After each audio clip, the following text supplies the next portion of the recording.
कमी येतोय. जय भवानी, जय शिवाजी. पुरंदर हवेलीच्या दैवत गुंतवणी धर्माचे जन्मगाव खुर्चुंगी देवाचे नगर परिषदेपर्यंत गोरगरिबांचा केटकऱ्यांचा शेतकऱ्यांचा आवाज कार्यसम्राट आमदार विजय बापू शिवतरांचा जय भवानी. संपूर्ण महाराष्ट्राचा आराध्य दैवत शिव छत्रपती शिवाजी महाराज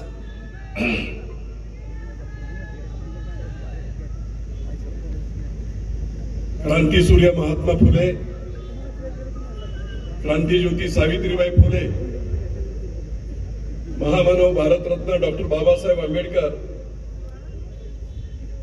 ज्यांच्या परिसर स्पर्शामुळे पुरंदरच्या दुष्काळी भागात गायीच्या गोठ्यात आणि उपाशी आईच्या पोटी जन्म घेतलेला विजय शिवतारे महाराष्ट्राच्या मंत्रिमंडळापर्यंत पोहोचू शकला ते वंदनीय बाळासाहेब ठाकरे. या सर्वांनाच वंदन करून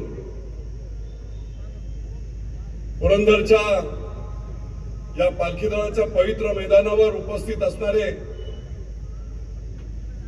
राज्याचे लाडके मुख्यमंत्री, कोयनेच्या धरणग्रस्तातील धरणग्रस्त, एक शेतकऱ्याचा मुलगा पोट भरायला म्हणून ठाण्याला जातो, आनंद दिघे साहेबांच्या संपर्कात येतात.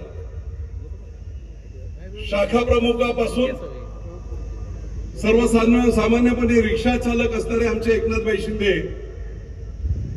कर्तृत्वाच्या बळावर राज्याचे मुख्यमंत्री झाले. 2 ऑगस्टला देखील आपल्या भेटीसाठी ते आले होते. आज पुन्हा त्यांचं मनपूर्वक असं मी इथे सहर्ष स्वागत करतो. राज्याचे उपमुख्यमंत्री आणि आपल्या परखड बोलण्यासाठी विचारांसाठी प्रसिद्ध असणारे, आता मी म्हणू शकतो माझे चांगले जवळचे मित्र स्नेही अजितदादा पवार, राज्याचे अतिशय संवेदनशील, सर्वसामान्य लोकांसाठी झटणारे आणि तुम्हाला कोणाला सांगितलं तर विश्वास वाटणार नाही.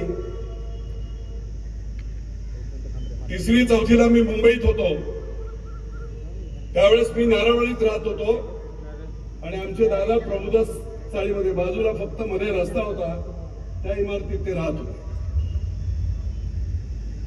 या सभेसाठी उपस्थित असणारे आमच्या ज्योतिताई वाघमारे असतील, चाकणकरताई असतील, माझी मुलगी डॉक्टर ममता भोसलेताई, उपस्थित सर्वच, अशोकभाऊ टेकवडे असतील, जालिंदरभाऊ कामथे असतील, बाबासाहेब जाधवराव असतील, आमचे शरद सोनवणे असतील, गारटकर साहेब राष्ट्रवादीचे जिल्हा प्रमुख, वासुदेव नाना काळे, दौलत नाना शितोळे, दुर्गाडे सर, अनेक शिवसेनेचे पदाधिकारी,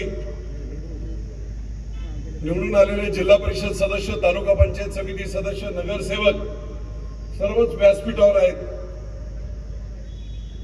वेळ जाईल म्हणून आपली सर्वांची माफी मागतो, सगळ्यांची नावं घेता येणार नाही. उपस्थित सर्व पत्रकार आणि पालखी तळावर जमलेल्या माझ्या स्वाभिमानी सर्व पुरंदरकर, हवेलीकर बंधू आणि भगिनींनो,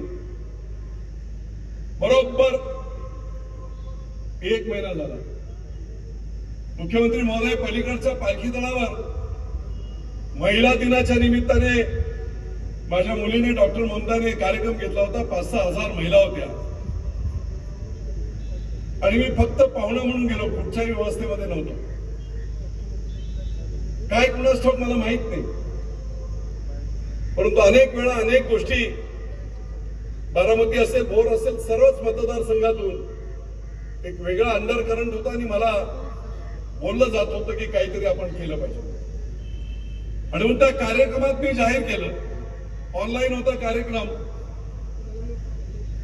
की बारामती लोकसभा आपल्याला लढलं पाहिजे. मी तसं ठरवलं जाहीर केलं. लोकशाहीच्या एका पत्रकाराने ते ऑनलाईन बरोबर चालू होतं ते पकडलं आणि टीव्हीला दाखवलं. दुसऱ्या दिवसापासून टीव्ही 9 पासून सर्वच मीडिया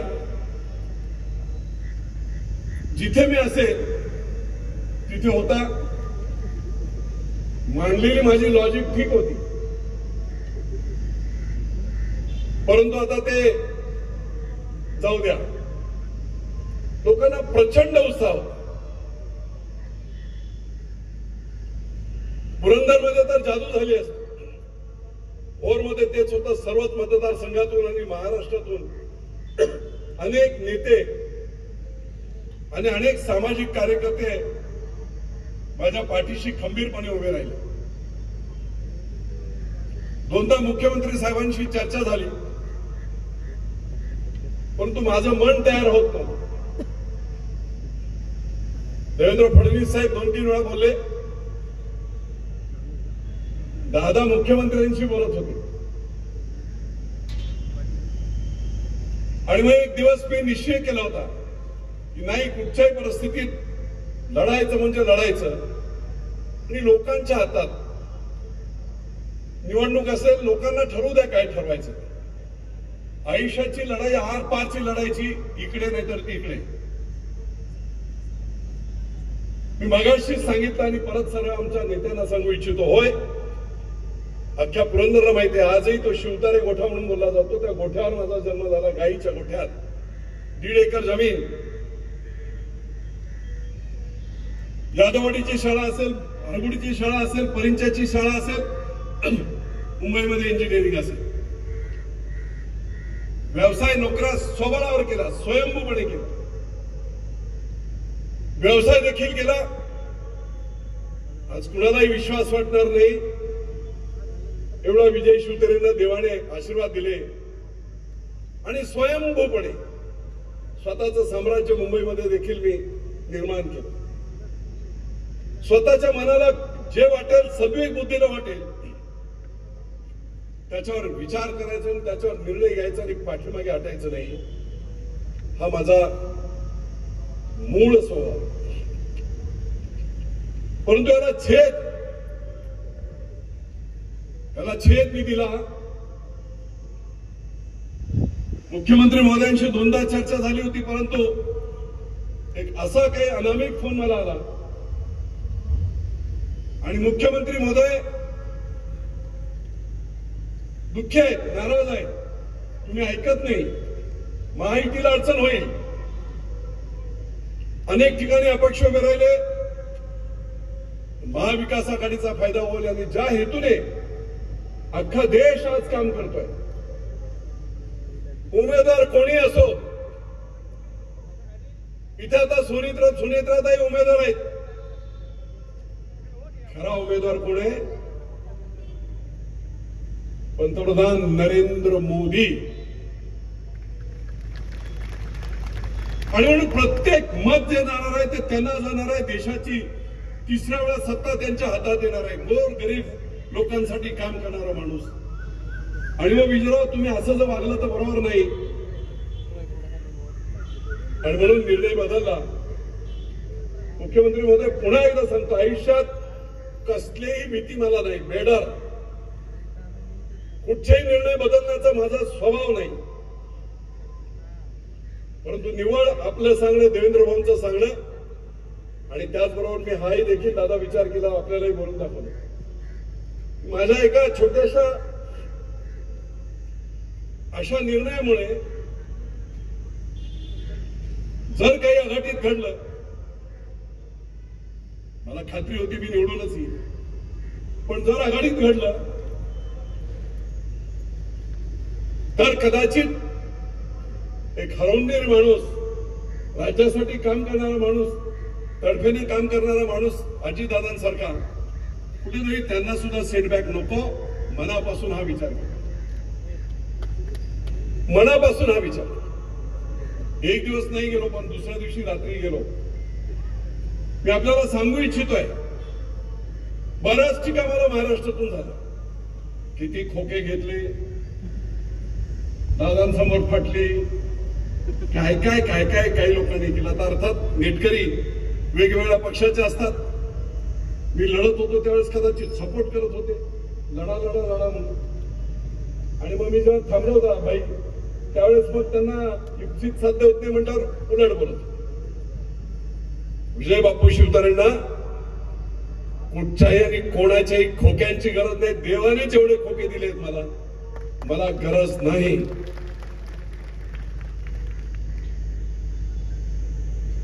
परंतु तो गैरसमज आपलाही होऊ नये.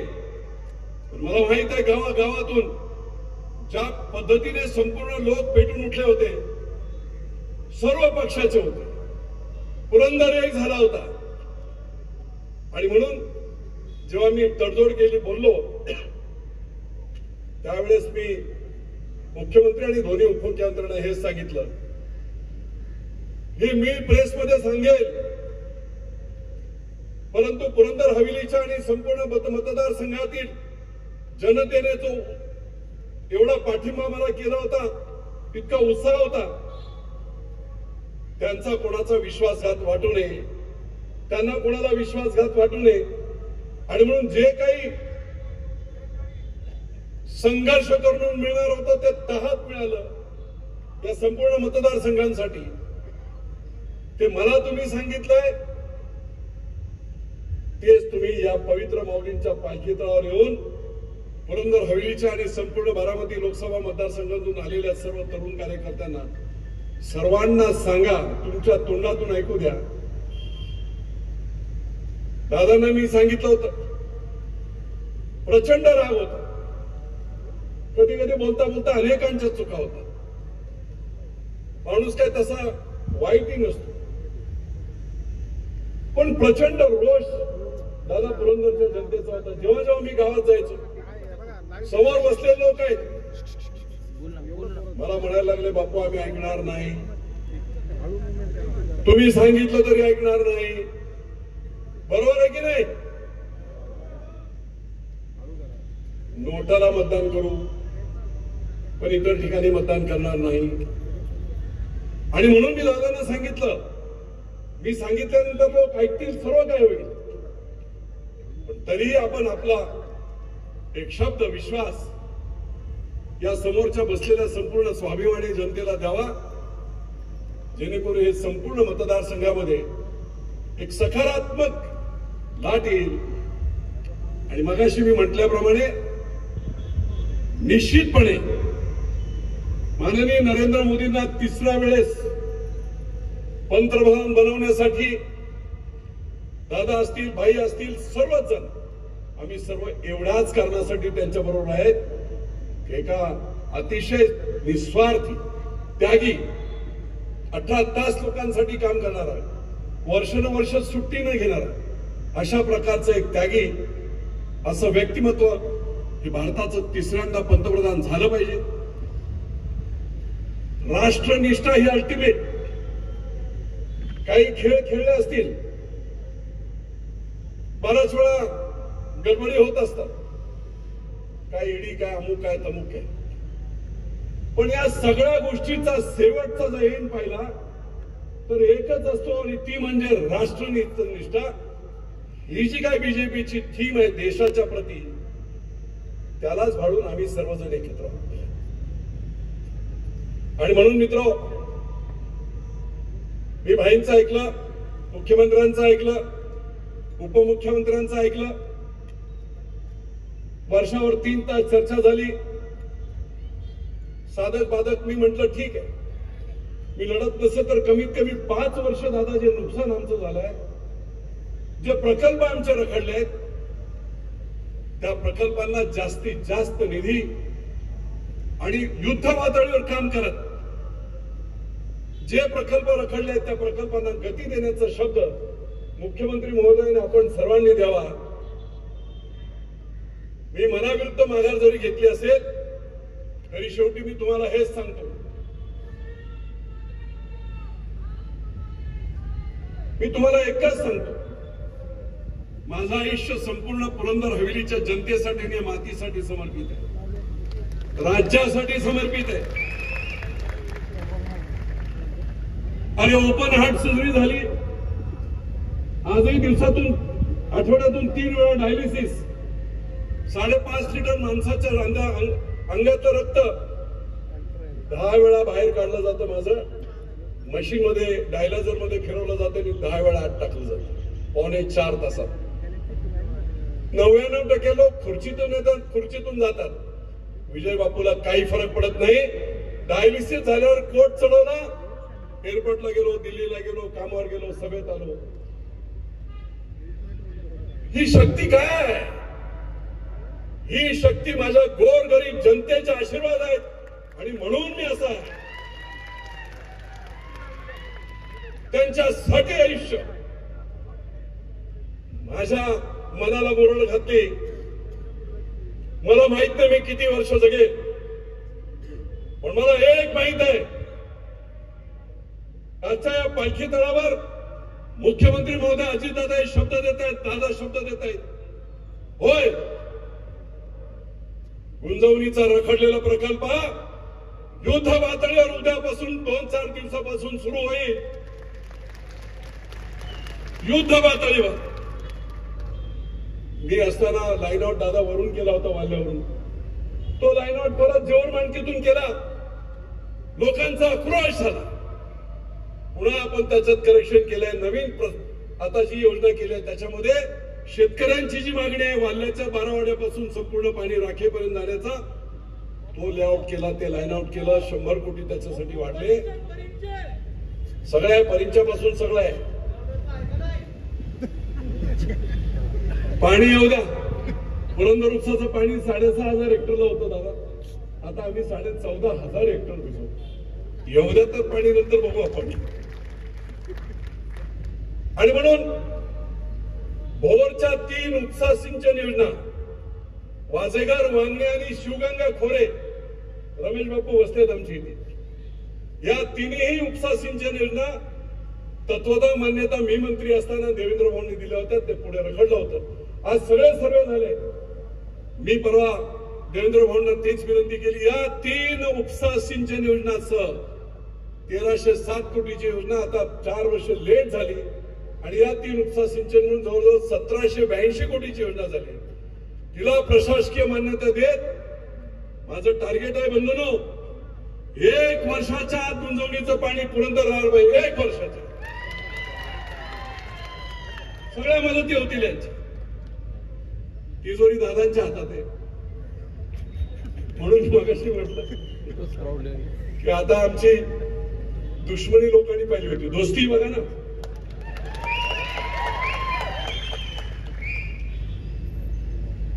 विमानतळ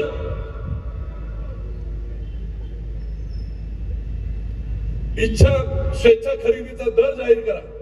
लोकांना द्यायचं नसेल ना, नाही देणार कोणी. पण जर स्वेच्छा खरेदीचा दर मुख्यमंत्री महोदय योग्य दिला, तुम्ही ती जादू एकदा केली. 40 रिपिटेशन होती समृद्धी महामार्गावर कोर्टातून.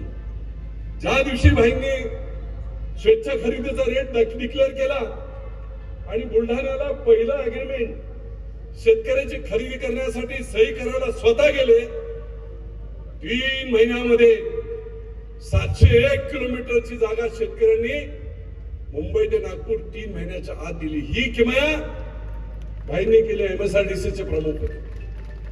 निश्चितपणे विमानतळावर देखील अशीच किमया होईल. सर्व शेतकऱ्यांना विश्वासात घेऊन आपण ते काम करू. तिसरा आणखी एक महत्वाचा मुद्दा आहे जो मी त्यांना सांगितलं, तो त्यांनी मान्य केलं. हिंजवडीचा IT पार्क आपल्याला माहिती आहे. सगळ्या नॅशनल मल्टीनॅशनल कंपन्या त्या हिंजवडीच्या IT पार्क मध्ये. एका इंजिनियरला 70,000, 80,000, 2 लाख, 3 लाख असे पगार आहेत. ते हिंजवडी पार्क आता फुल झालंय भाई. मुख्यमंत्री म्हणतो 1 इंच जागा नाही, पण वेटिंग लिस्ट मध्ये 325 कंपन्या आहेत, मल्टीनॅशनल कंपन्या. माझ्याकडे बाबाराजे बसले तिथे. दिव्याला 700 एकर जमीन, झेंडेवाडीला 150 एकर जमीन आणि कोडीतला 400 एकर जमीन गायला नाही, सरकारी जमीन आहे.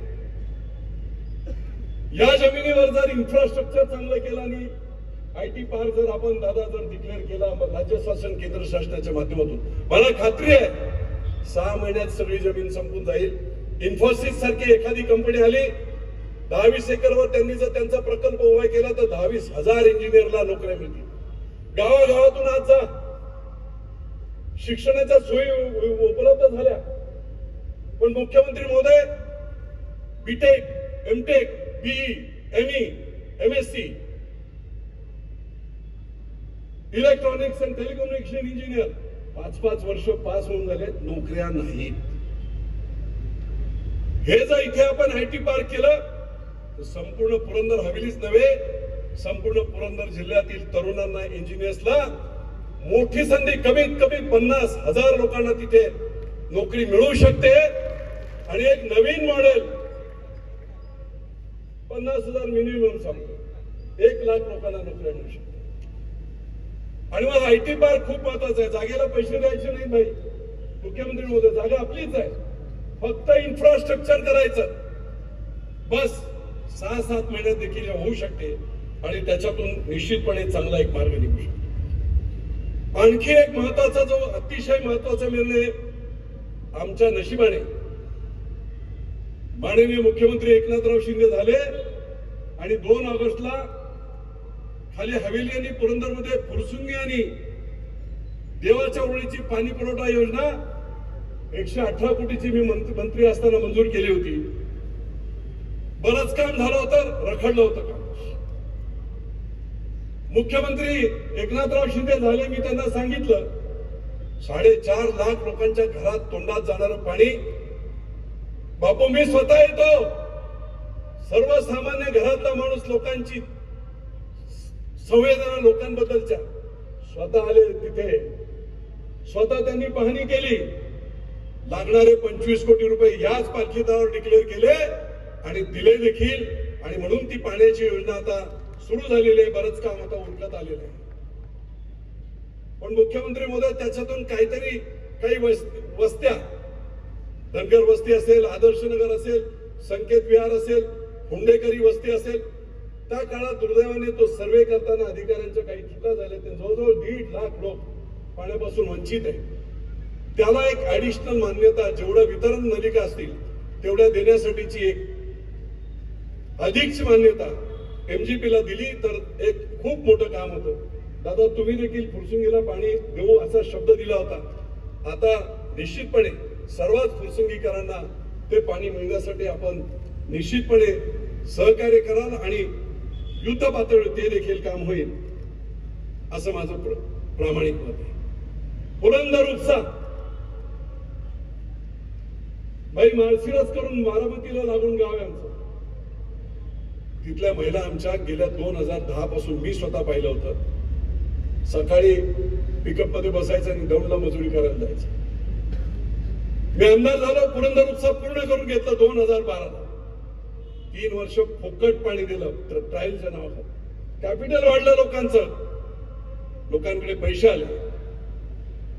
पुन्हा नवीन दर आला, इलेक्ट्रिसिटी दर वगैरे, आणि 60,000 रुपये MCFTचा रेट झाला. मी बेचैन होतो. दादा, पहिल्यांदा या देशामध्ये पाण्यावर क्रॉस सबसिडी, मुख्यमंत्री महोदय, शेतकऱ्यांना वीज देताना इंडस्ट्रीवर क्रॉस सबसिडी आहे. 4 रुपये रेट असेल, अजून 4 रुपये घेतात आणि शेतकऱ्यांचे पैसे भरले जातात. या देशात पहिल्यांदा माझ्या डोक्यातून ती कल्पना आली आणि पाणी वापर करणारे जेवढे उद्योग आहेत त्या सगळ्या उद्योगांचा पाण्याचा दर थोडासा मी वाढवला. कुणी हे केलं नाही आणि वर्षाला 600 कोटी रुपये मिळू लागले. आणि त्याच्यामधून 81% शेतकऱ्यांची बिलं महाराष्ट्रातली ही या पैशांतून भरण्याचा कायदा झाला आणि 19% लोकांना पाणी मिळालं. होय की नाही? आणि म्हणून शेतकऱ्यांना त्याचा फायदा झाला. पुरंदर उपसा 10 वर्ष झाली त्याचं पंप आणि परिचालन व्यवस्थित. आता 2-3 वर्ष झालं नाही की लोकांचे हाल झाले. ऊस सुकून चालले, बागा सुकून चालले, पंप खराब होत आहेत. 1.5 महिना पंप बंद राहते. आणि म्हणून मुख्यमंत्री महोदयांना मी पत्र दिलं की या पंपांची दुरुस्ती, विल्हेवाट हे सगळं करण्यासाठी 56 कोटीचा प्रस्ताव तयार करून घेतला जलसंपदा खात्यातून. त्याला मंजुरी द्यावी. निश्चितपणे ताबडतोब त्यांनी ते मान्य केलं आणि अजितदादांनी मराठी गेल्या अधिवेशनाच्या अर्थसंकल्पामध्ये 56 कोटी रुपये पुरंदर उपसासाठी मान्य केले. निधी उपलब्ध झालाय. पुढच्या काही दिवसामध्ये ते सुद्धा व्यवस्थित काम सुरू होईल. हवेलीमधला आणखी एक महत्वाचा प्रश्न आहे. आमची 11 गावं पुणे शहरात 2017ला गेली. एकाही गावच्या जेवढ्या पाणी पुरवठ्याच्या योजना होत्या त्याही बंद पडल्या, त्याही नीट चालवता येत नाही. एका बाजूने पाण्याची मोकाट, दुसऱ्या बाजूने कसल्याही सुविधा नसताना 12 पट टॅक्स वाढला. 5 रुपये स्क्वेअर फीटचा टॅक्स, चंद्रकांत दादा 60 रुपये स्क्वेअर फीट. आणि म्हणून कायदा बदलता येत नाही म्हणून मी मुख्यमंत्री महोदयांना काही अधिकाऱ्यांना बोललो आणि म्हणून ती 2 गावं बाजूला जर केली तिथे एक नगरसेवक होता. बारामतीला जेवढी लोकसंख्या आहे त्याच्यापेक्षा जास्त लोकसंख्या या नगरपालिकेमध्ये फुरसुंगी आणि देवाच्या रोडमध्ये झाली. 40 नगरसेवक. टॅक्स आमचा आम्ही ठरवू शकतो. डेव्हलपमेंट चार्जेस जे काही मिळतील ते या नगरपालिकेला मिळतील. आणि मला खात्री आहे दादा असाच प्रकार झाला होता पुणे महानगरपालिका असताना. आणि जेव्हा पिंपरी चिंचवड महानगरपालिका ही नगरपालिका म्हणून घोषित केली मगर साहेबांनी, प्रचंड टीका झाली होती त्यावेळेस. ही नगरपालिका करणे योग्य नाही, महानगरपालिकेतच असू द्या. पण त्यांनी ती केली आणि आजचं चित्र असं आहे, पिंपरी चिंचवड महानगरपालिका छोटी स्वप्न पाहिलेलं मगर साहेबांनी आज एशिया खंडातली सगळ्यात श्रीमंत महानगरपालिका पिंपरी चिंचवड झाली. दादांचा त्याच्या विकासामध्ये मोठा वाटा आहे. मग जर पिंपरी चिंचवड होऊ शकते, फुरसुंगी आणि देवाची रोळी का नाही होणार? विमानतळ इथे येत आहे, या बाजूने संपूर्ण डेव्हलपमेंट होणार आहे. आणि मग त्याची पहिली अधिसूचना झाली, सूचना हरकती आल्या, त्याच्यावर प्रक्रिया झाली. काही मंडळी हायकोर्टात गेली, हायकोर्टाने त्यांचं म्हणणं मान्य नाही केलं. मुख्यमंत्री महोदय आपल्याला ती दुसरी जी अधिसूचना आहे तेवढी अधिसूचना लवकरात लवकर काढली तर निश्चितपणे प्रचंड मताधिक्य. दादा इतक्या लोकांच्या समोर सांगतोय, तुम्ही ती दुसरी अधिसूचना काढून देवाची रुळी फुरसुंगी नगर परिषद जाहीर केली, तुमच्या मतदानात पाऊस पडेल. पाऊस मताचा. बरोबर की नाही? बरोबर की नाही?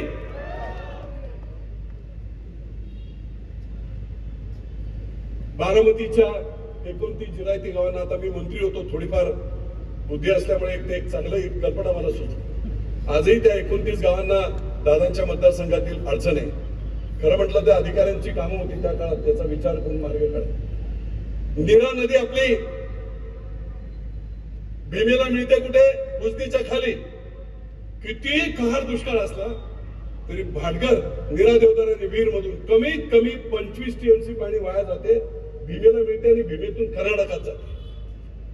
आणि म्हणून या 29 गावासाठी कोणत्याही बॅरेजवरून आपण नीरा नदीतून पाण्याचं पुनर्नियोजन करून 2-3 टीएमसी जरी पाणी उचललं आणि ते करेमध्ये टाकलं आणि करा भरून ठेवली 10-12 किलोमीटर, दोन्ही बाजूला विहिरी चार्ज होतील आणि शेतकऱ्यांचं बागायत होईल. एखाद्या ठिकाणी उपसा सिंचन करून उंच ठिकाणी जसं आता शिंगवणीला आपलं डिस्ट्रीब्युशन चेंबर आहे तशा चेंबरमध्ये पाणी टाकलं तर 29 गावांना ग्रॅव्हिटीने पाणी मिळेल. दुष्काळ कायमचा संपेल.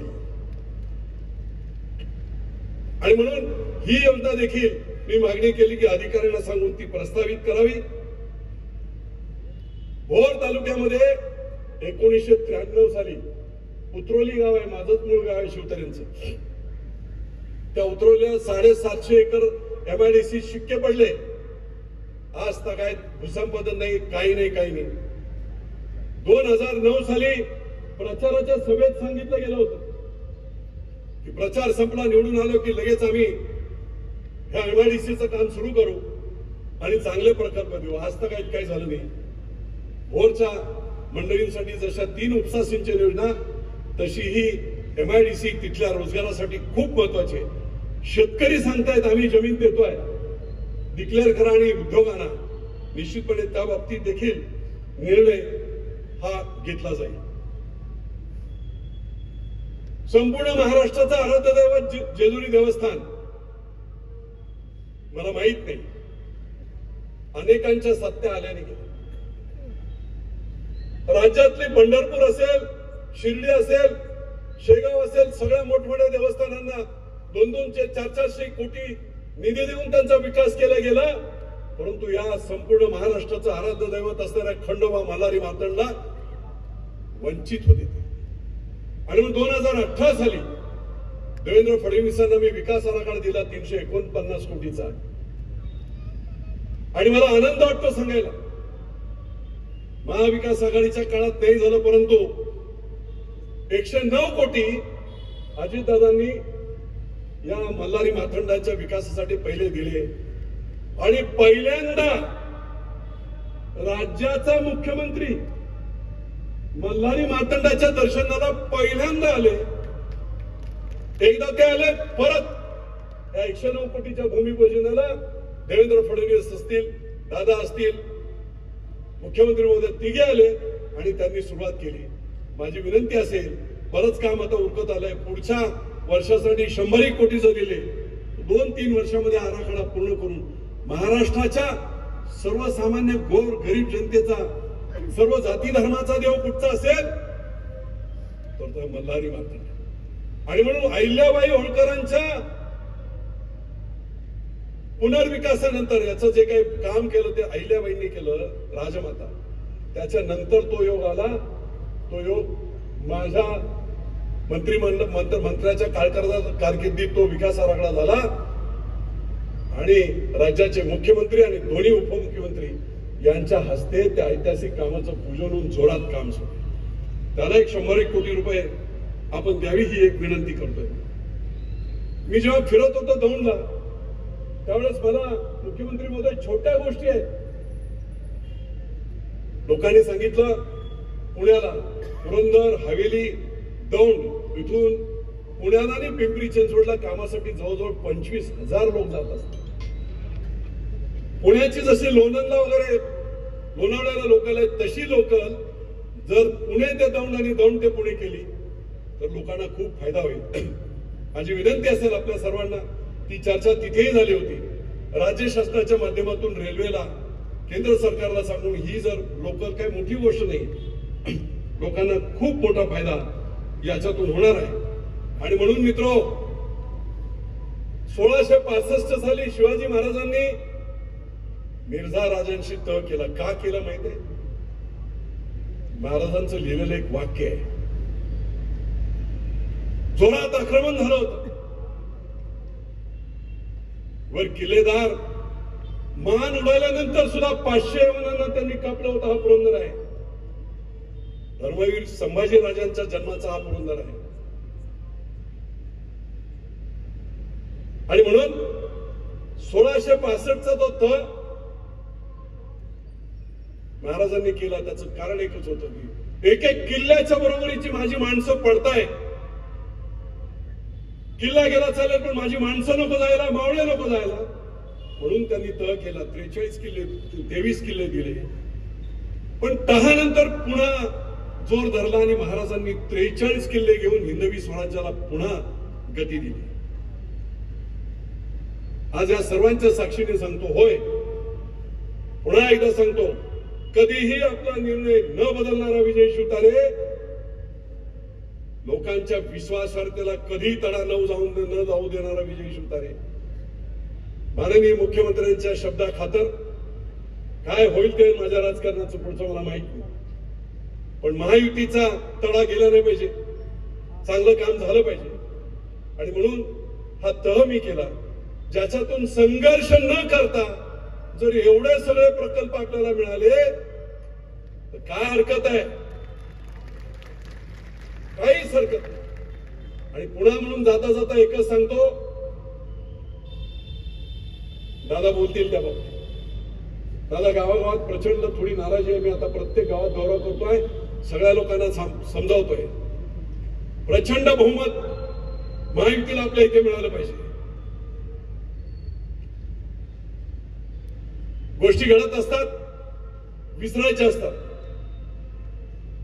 मतभेद झाले हरकत नाही, मनभेद नको. आणि म्हणून जे जे स्वामी आणि सर्व पुरंदरकर ते तिन्ही पक्षांची मंडळी आले, मी सर्वांना विनंती करतो, गावागावात 80-90% मतदान घड्याळाला झालं पाहिजे, महायुतीचा सुनेत्रा वहिनींना झालं पाहिजे, म्हणजेच मोदींना झालं पाहिजे. आणि जी दोलायमान परिस्थिती होती, मुख्यमंत्री महोदय मी तुमचं ऐकलंय, माझी काळजी काय घ्यायची तुम्ही घ्या, पण तुमचा शब्द ठेवलाय, बारामतीच्या विजयाचा सिंहाचा वाटा दादा पुरंदर असेल, बारामती नसेल. तिथे इक्वल मतं होतील, मागे पुढे होईल, पण इथे ही स्वाभिमानी जनता तुम्हाला बारामतीला जसं अगोदर लीड मिळायचं तसं लीड दिवस रात्र आम्ही फिरवू. भाजप, सेना, राष्ट्रवादी वर जरी नेते असतील, खाली कार्यकर्ते सगळे मनोमिलन आहे, सगळ्यांचं काही अडचण नाही.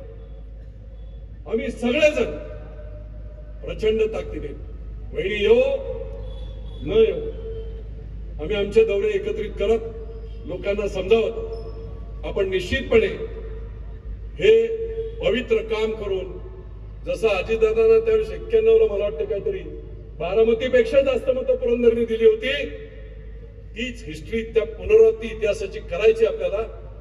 आणि बारामतीपेक्षा जास्त इथून लीड हे आपलं झालं पाहिजे, एवढीच मी विनंती करतो. आणि जाता जाता आपण हे सगळं करणार की नाही, सगळ्यांनी हात वर करून जोरात घोषणा द्या, जय भवानी, जय शिवाजी, महायुतीचा. मी सर्वांना एक विनंती करतोय, लाईट थोडे ऑफ केलं तर बरं होईल. सर्वांनी आपापल्या हातातील मोबाईल, सर्व मीडिया इथे आहे, सर्वांनी हातातील मोबाईल वर काढून टॉर्च करा आणि अजितदादा आणि मुख्यमंत्र्यांना विश्वास द्या की हा पुरंदर नक्कीच प्रचंड मोठा इतिहास घडवेल.